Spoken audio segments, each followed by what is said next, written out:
Alright YouTube, got an unboxing today. The Kicker 6x9 component sets, the CSS694s. Well, I always thought it was CSS694, but apparently it's just CSS69. The actual kicker model number is 43CSS694. So anyway, what we got here is we got a separate 6x9 woofer, separate 3/4 inch hard dome titanium tweeter, and we have the 12 dB high pass and low pass crossovers included. And let's go ahead and get these puppies out of the box. There's another popular YouTuber. He always uses a knife when he unboxes stuff. So I'm taking after him. I ain't gonna say who he is. Y'all know. Anyway. Alright, well that was nice. Got a little plastic protective cover to cover the box.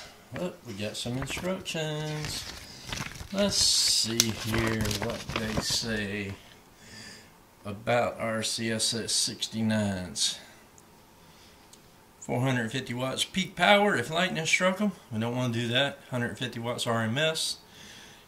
Frequency response of 30 to 21,000 hertz. And the crossover is a 12 dB high pass and low pass at 4K. The tweeter level adjustments, I'll get to that in a minute.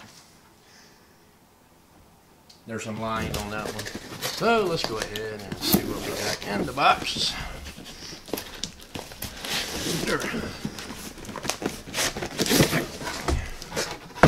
Alright, as you see on the back side of the box, with this box, we just had more of the specifications, etc. Nothing too exciting, right?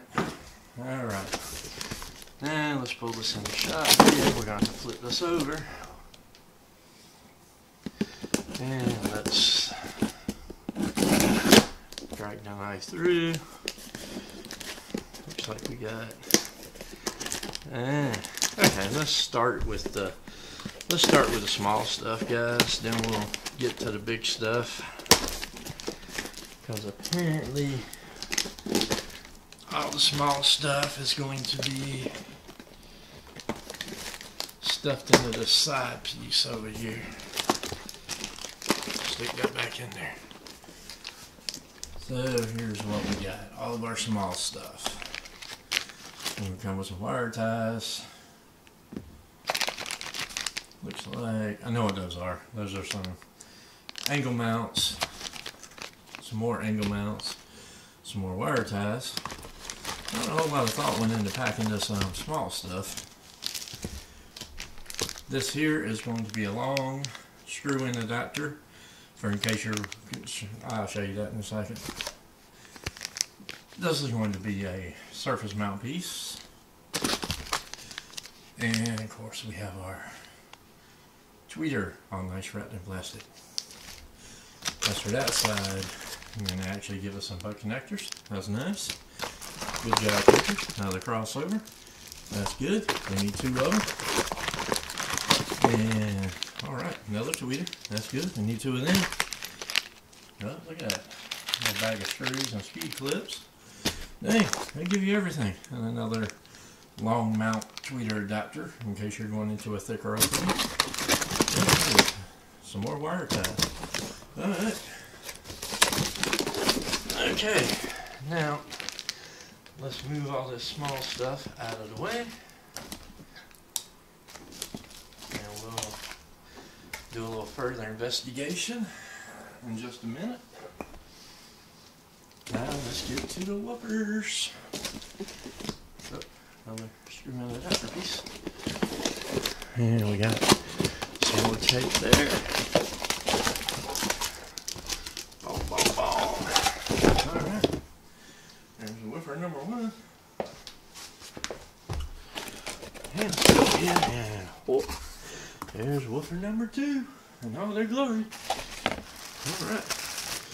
And, well, yeah, that's pretty good. The bag is actually sealed completely all the way around. Alright. Let's go ahead and get woofer number 1. And it comes with a grill. Not much to it.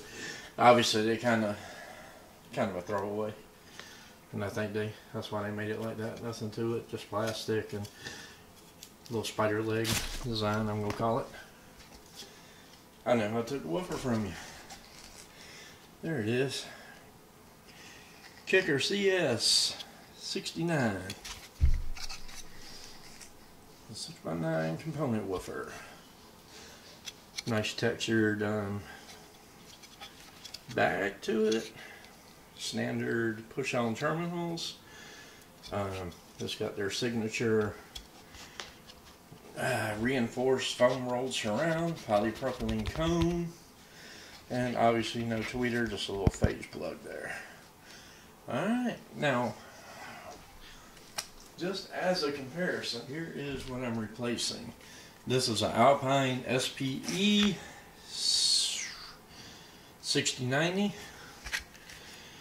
And obviously it's got a built-in tweeter, no crossover network. There's a little capacitor right there which provides about a 6 dB per octave roll-off for the soft dome tweeter. So not real super happy with that tweeter in this particular speaker. Some of you guys are going to go, why do you go to Alpine Type R, blah blah blah. Well, I couldn't afford Alpine Type R's, and when it comes to even replacing it, the Type R 6x9 coaxials were a lot more than what I paid for these kicker components. So let's move some of this stuff out of the way.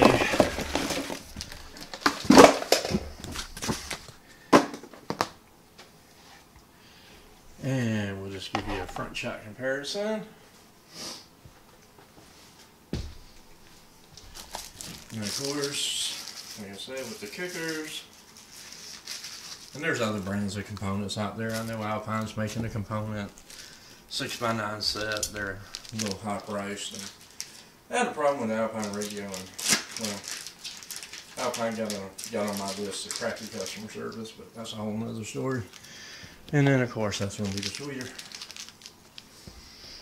So as you can see, even if you were, and let's go back shot, they're very comparable in the woofer department. So not really much going about there. Now let's move these out of the way and let's take a look at this, a little better look at this crossover. Here's one thing I don't really care for. You'll note on the crossover that it is labeled, if we're in focus here, can't really tell. There we go. It is labeled 0, -3, +3, +6. Well, there's no power going to the crossover, so there's no way to actually amplify sound. The only way to amplify sound is if you have power, like an amplifier. That's the only way to amplify sound. That's the only way to get a positive. So, the true story here with the crossover is 0 is -6, +3 is -3, and +6 is actually 0 dB, is actually flat. Now the reason they labeled it that way, according to Kicker, is because nobody likes to see a negative. Everybody wants to think that they're amplifying something, which I guess is good, but here we go again with manufacturers need to just be honest. Just be honest, guys. Alright, so let's see if we can open this crossover up. Give me a second. And see if it's it's actually a real crossover. Look at that. It is actually a true 12 dB per octave two-way crossover. It actually is crossover at 4K low pass and 4K high pass. That's a good deal. Yeah. That's a lot better than Pioneer. Pioneer's just giving you a little resistor to run into tweeter and letting the woofer run full range. So that's one up on Kicker on some of the others.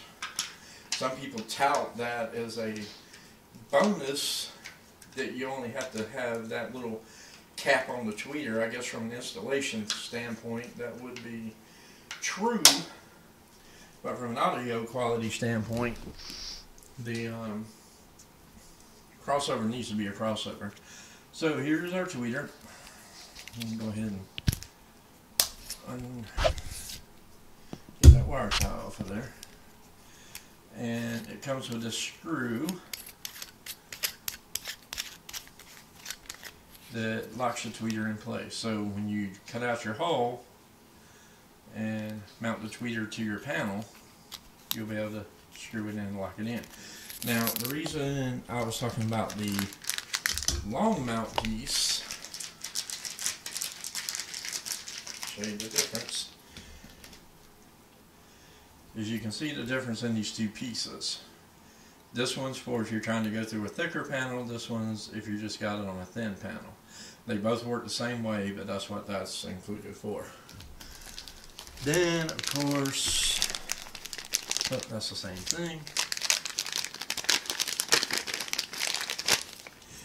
And then you come with a angled surface mount cup, so if you just want to drill it to a panel and let it ride and have it in an angle, it also comes with the flat surface cup. So, alright, it comes, well, obviously it comes with all your wire, your butt connectors, your screw terminals, some other angle adapters.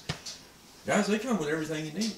I will share the link with where I got these at, and got a really good deal on them. Next thing we got to go do is get these put in and do a sound check. So we'll be right back in a minute.